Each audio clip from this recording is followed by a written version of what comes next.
அனைவருக்கும் வணக்கம். முருகப்பெருமானுக்கு 6 படை வீடு இருக்குது. திருச்செந்தூர், திருப்பரங்குன்றம் அப்படின்னு சுவாமிமலை அப்படின்னு 6 படை வீடு அவருக்கு பிரசித்தி பெற்ற திருத்தலங்கள். அதையும் தாண்டி முருகப்பெருமானுக்கு நிறைய கோவில் தமிழ்நாட்டில் இருக்குது, வட மாநிலங்களையும் நிறைய கோவில் இருக்குது.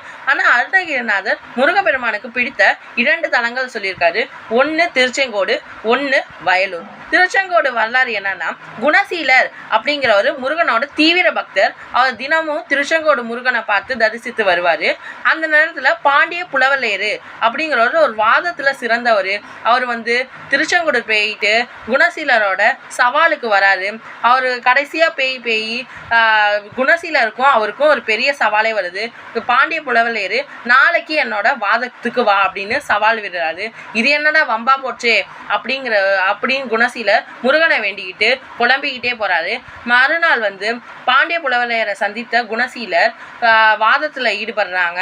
பாண்டிய புலவலேறு இந்த திருச்செங்கோடு மலைக்கு நாகமலைன்னு பேர் இருக்கு. அதாவது நாகம் உள்ள மலை. அப்பனா ஒரு நாகம் கூட படம் எடுத்து ஆடலையே அப்படின்னு குணசீலர்கிட்ட கேட்குறாரு. அதுக்கு மறுபதில் குணசீலர் சொல்லணும். ஆனால் அவருக்கு வார்த்தையே வராமல் திகச்சு போய் நிற்கிறாரு.